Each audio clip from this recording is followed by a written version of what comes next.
let me tell you the redeeming traits of the Cowardly Lion. He's voiced by Coleman Domingo. Hello, this is Munda. If you're new around here, welcome. If you're not new around here, nice to see you again. Today we'll be talking about Wicked for Good. I think the lighting sort of gave me away. The hair pulled to the side majestically, like tangled as I was going down there. I have made a video about the first movie and you can check it up here. I enjoyed the movie thoroughly, like 10 out of 10, would recommend. Get in that cinema, guys. Do what you need to do to watch that movie because it's good. In my first video I went more in depth in terms of like the story and the characters, and I feel like they continued doing well in those aspects, and I had a lot of thoughts about where I thought the characters were going to be. So I decided, instead of like going like, oh, this movie was great and saying it in 5,000 different sentences, I was like, we're gonna do a character ranking, because if there's one thing I like to do is rank characters. Considering that, without further ado, let's dive into it. This tier ranking has 4 tiers. I contemplated having 5 so that the middle one would be like meh, okay characters. But as I went through the characters and I decided who I wanted to talk about, I was like, I don't feel like anybody who's going to be on this list is going to end up there, so let's not waste each other's time. I have excluded Shen Shen as well as Glinda's other friend, just because they played very small parts overall. I think that all supporting characters or actors really pull the story together. Imagine watching a movie where there was just like this amount of people on screen, nothing happening in the background. Would look absolutely terrible. So let's talk about the rankings, okay? I was trying to emulate my Ozness in this, so I got some words, some Ozaean words. The first one is obsessulated, and you can guess it's I'm in love and I'm obsessed. I would do almost anything for them, and I'm not joking. Then we have splendorific, where this person is splendid, they're great, but I just don't feel like they're at the same level as the person I'm obsessed with. Still loved, but like just a little bit lower in my heart. Then we have hideous, which is like hideous. Your character frustrated me on no end, and I didn't like you that much, but you're just one above being wicked, because wicked is how bad you can be in this tier list. Now that I've explained them, let's talk about the characters. So one of the characters that I've added here that we don't see in part 2 is Governor Thropp, but I feel like he plays such a big role in terms of the movie in 1 and 2, because he is both Nessarose and Ephaba father. He's in movie 1, and even though he plays a small part, it's such a large piece because he took part in their upbringing and the women they are now. And then we have him in movie 2 just like haunting the narrative, like, get out. I said in my first video that I did not like him, and we're going to continue on with I did not like him part 2. First of all, the way he treated Ephaba her whole life just for being different, hated. I feel like when you have a kid, you have to be prepared for the idea that they could come out anyway, and if they could come out anyway, you should love them unconditionally. And so the fact that immediately when Ephaba was born and she was green and he was off her, I was off him. You need to leave! Then he has another daughter who he loves with his whole being, like he doesn't have an older daughter to take care of. Strike 2. He plays a large part in why Ephaba feels so small. I just feel like if she was raised in a home that was as loving as Glinda's, she would be much more confident and just like prepared for what the world would give her, because a well-adjusted parent who loved you as well as sort of taught you well, the world's gonna say you're different, that you're green and you're ugly. But you know what? They lying. then you'll move with this sort of like delusional pep in your step that gets you far in life. So that was my third strike, because I just feel like if he was a better father, things could have been so much better for Ephaba. Or maybe they wouldn't have been so much better, but regardless, he's a shitty dad, so he goes into Wicked. I just don't feel like he can go to Hidiotis. Like, he legit has, in his eyes, blood ties to this child, and yet he could not love her down. Cut him. He is wicked to the bone. Now we're going to talk about the Cowardly Lion. Let me tell you the redeeming traits of the Cowardly Lion. He's voiced by Coleman Domingo.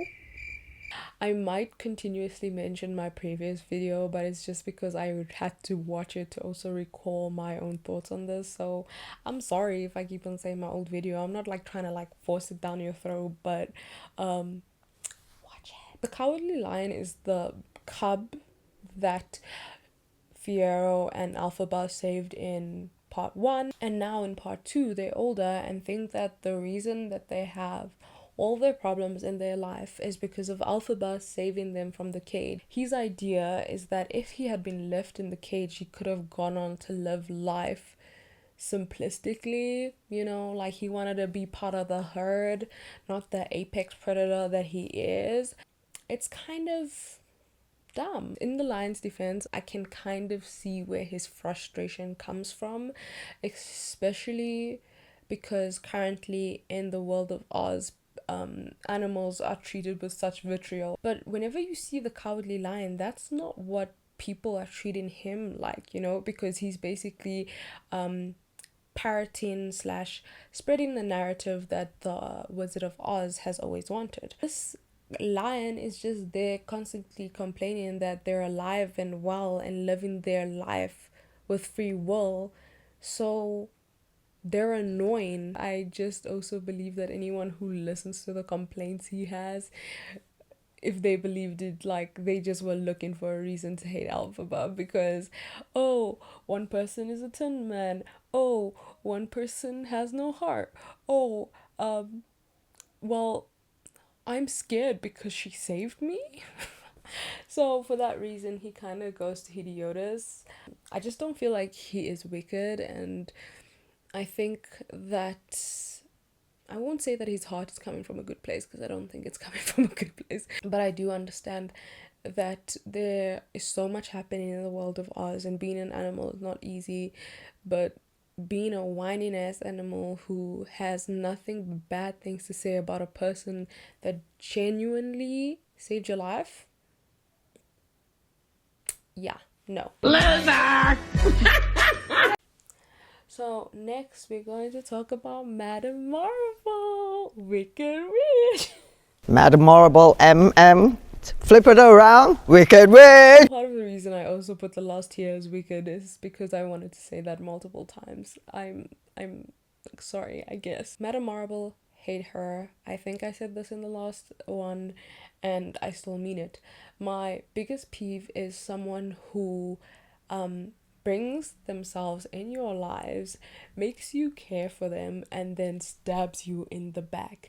Not only do they stab you in the back, but you realize that they probably had no heart at all, because as you watch this movie, her terribleness escalates, and you're just like, are you even human? Because, like, what do you mean you're sending a freaking tornado to kill my sister just to get me out of hiding? Like, the thing that frustrates me the most about Madame Morrible is that she is basically the wizard's partner in all the bad things he does, and we know that she has the actual power.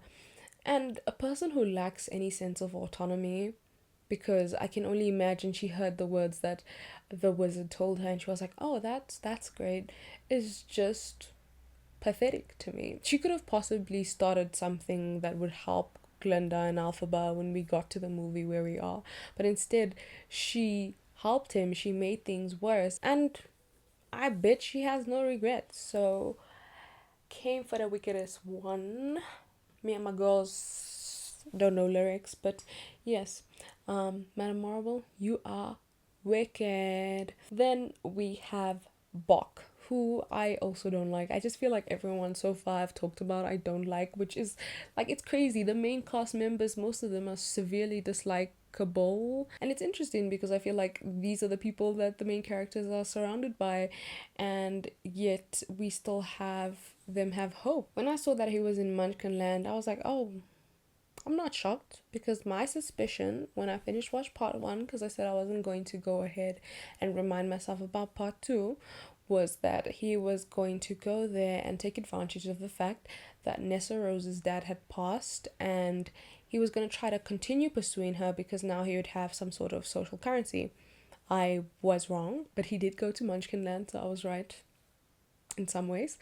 And there we see that he has been sort of like the supporting figure for Nessarose during her mourning period of her father, but now he wants to leave, because you know what, he wants to chase the love of his life, which has always been Glinda. If I thought about only movie 1, I would say that Bok sort of led Nessarose on, and he did. But by movie 2, I'm just like, I think he tried to be a good person and be there for her, considering the fact that she didn't have her sister or anyone else who could be by her side to console her and understand what she was feeling. In some ways, he did go up a bit, and then the worst of things happen. Nessarose decided she wants to do bibbidi bobbidi boo, and my girl ephaba, as per usual, has to clean up her mess, and he becomes the Tin Man. So from the point he becomes the Tin Man, I kind of get him. Nessarose did lie. Nessarose did say that he was turned by ephaba, and yeah, 1 + 1 does not equal 3, because he started feeling some other type of way before ephaba cast a spell. He felt it when Nessarose did her bibbidi bobbidi boo, like he felt that way at that point. So the fact that he just listened blindly to what Nessarose said just gives me the idea that he wanted someone else to blame for the fact that he spent so much time with Nessarose, that he tried to seem nicer than he was to get Glinda's affection. I just feel like he used ephaba as the outlet for all his problems, because he did have frustrations towards Nessarose. He was locked down in Munchkinland because she was like, I don't want you leaving my side. He basically had to serve her, and finally, when he is allowed to leave, where he is no longer a freaking munchkin because now he's a Tin Man, right? He can't really take out his anger on her. She's still like the governor of Munchkinland. She still has good social standing. So who will you blame? The person that everyone else is blaming? 100%. For that reason, Bok goes to Hidiotus, because he is insufferable. He is not a good person. His complaints about ephaba bore me to no end, because I feel like if he used common sense, he would understand that she was not the problem. But I don't quite feel like he's wicked. He goes on this journey to sort of become who he was before, and in the whole process, he is constantly sort of talking shit about ephaba. So he still is Hidiotus despite the complexness of his character, I guess. Yo, like, when are we gonna get someone we like? Because now we have the Wizard of Oz, which is played by Jeff Goldblum. Another only redeeming factor for a character. I hate the Wizard of Oz like crazy. The fact that he came to this land and just sort of, I say, appropriated their prophecy and made himself be the center of all attention when he was far from it, had no magic. Yeah, I guess in some ways he's an engineer, but how does that make you special? And then he spends his life, when he's not acting like he is the great and mighty Wizard of Oz, finding witches that have power and trying to bring them onto his side, succeeding with Madame Morrible, and then now being like, you know what? This is not enough. Them loving me is not enough. In order for them to continue loving me, they must hate someone else. They must have a common enemy, and therefore take the previous like sort of religion that was there and demonize it and make the lives of the people who actually live there, who actually belong there, terrible. Man, that's the definition of wicked. Finally, he gets a chance to prove himself because he's already disappointed us in part one.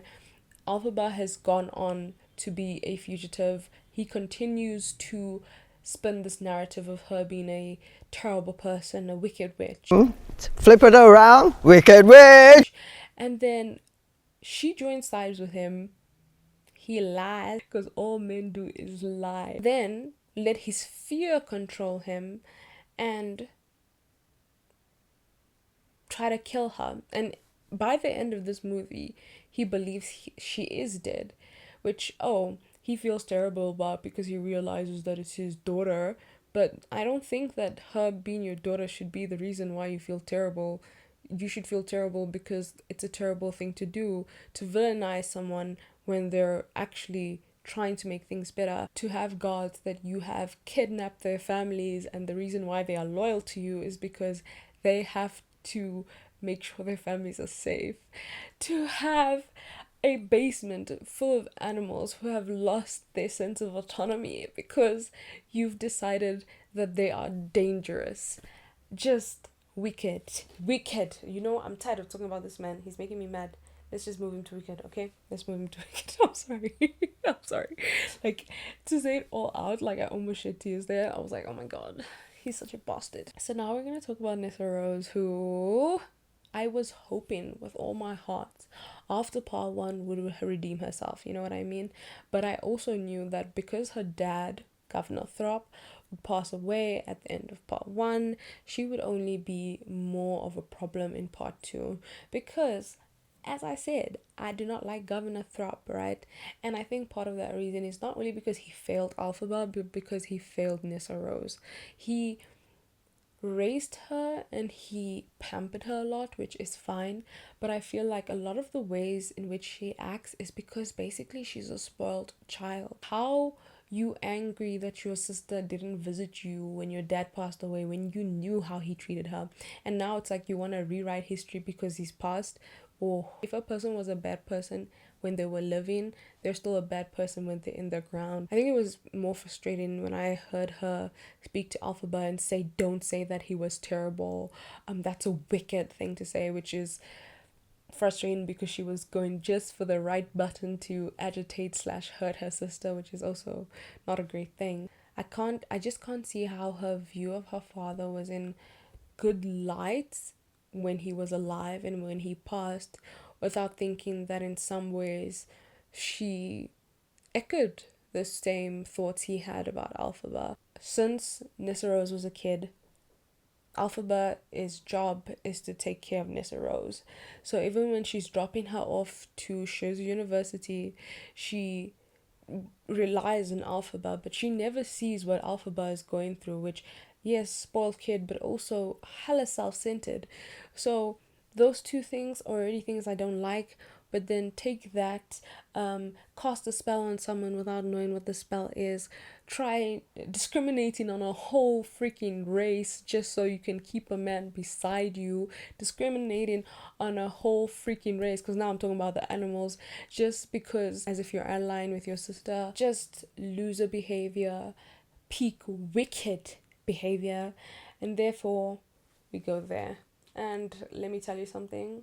When she passed, the only reason I was sad was because Ephaba was sad. Because tell me why there is a bloody tornado and you are running around looking for a man.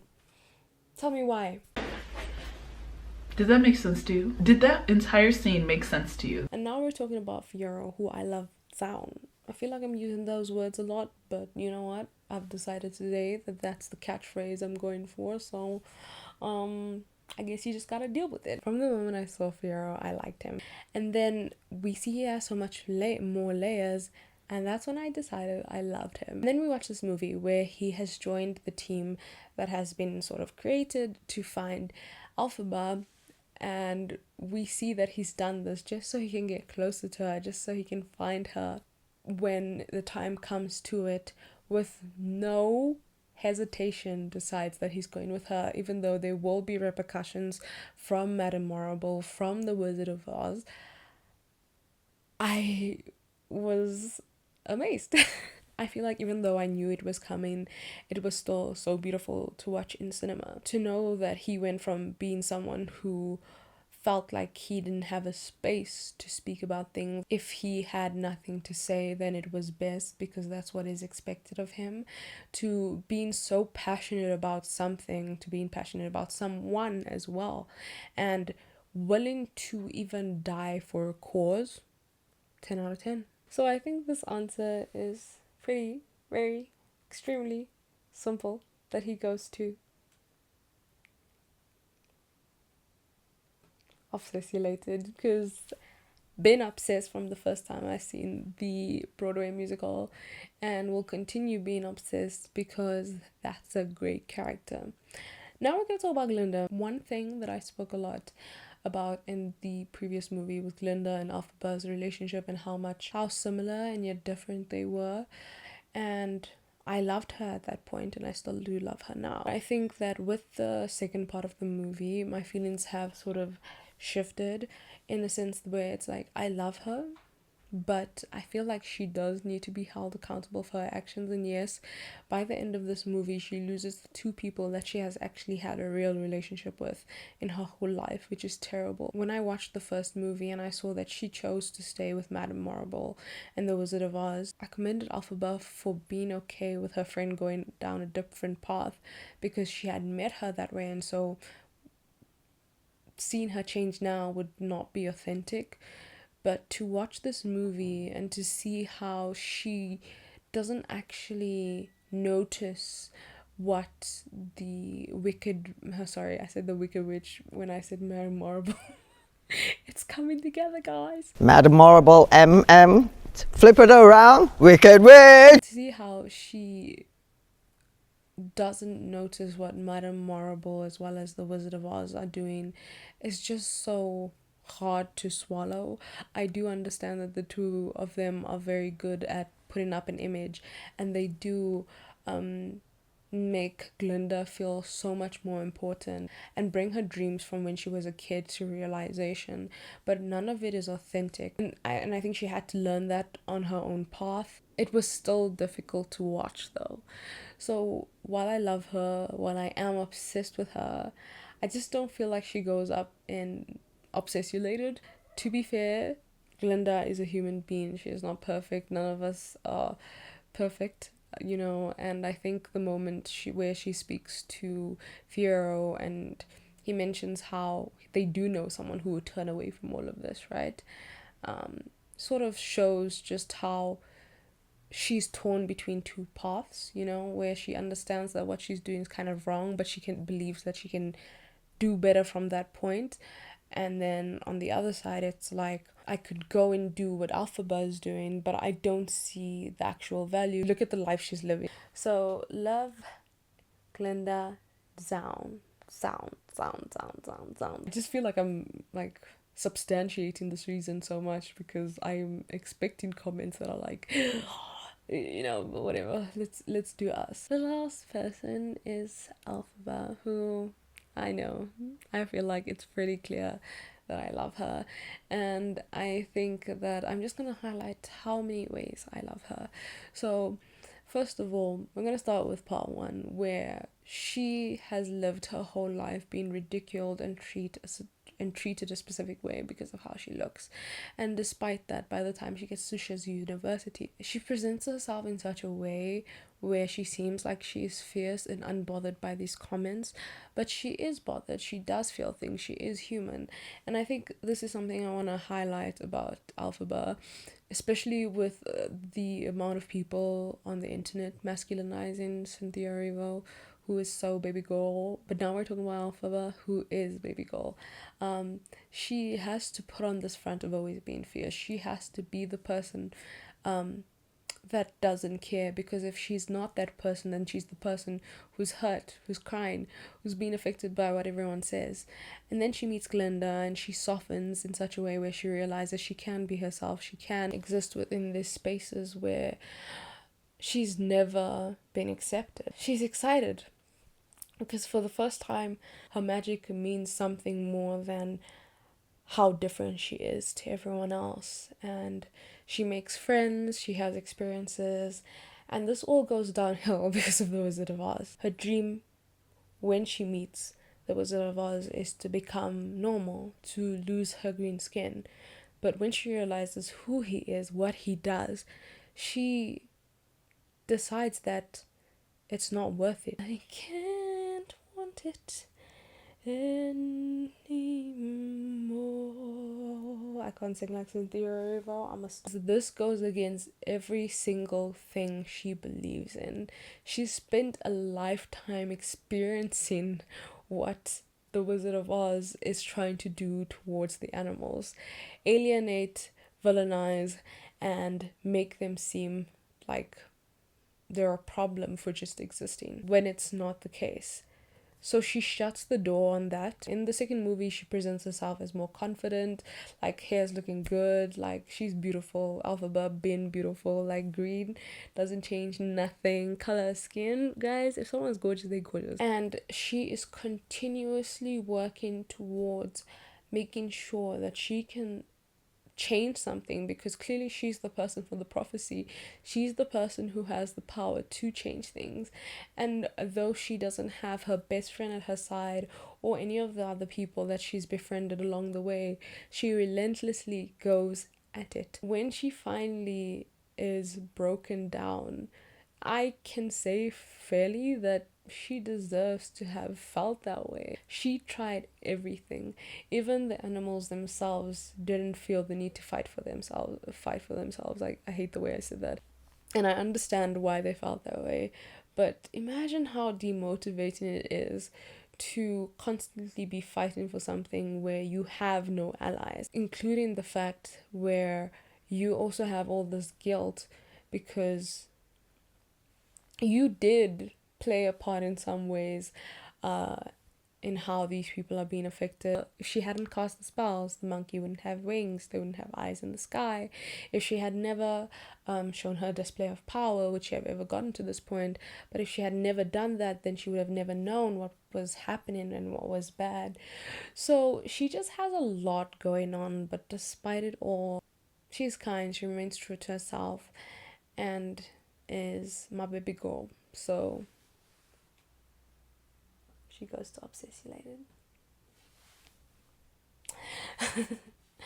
Let me know how you guys felt about Wicked as well as the characters. So I hope you enjoyed this video as much as I did making it, and if you did, please check out my other videos. Also hit subscribe, as well as see me on social media because I do post there like crazy.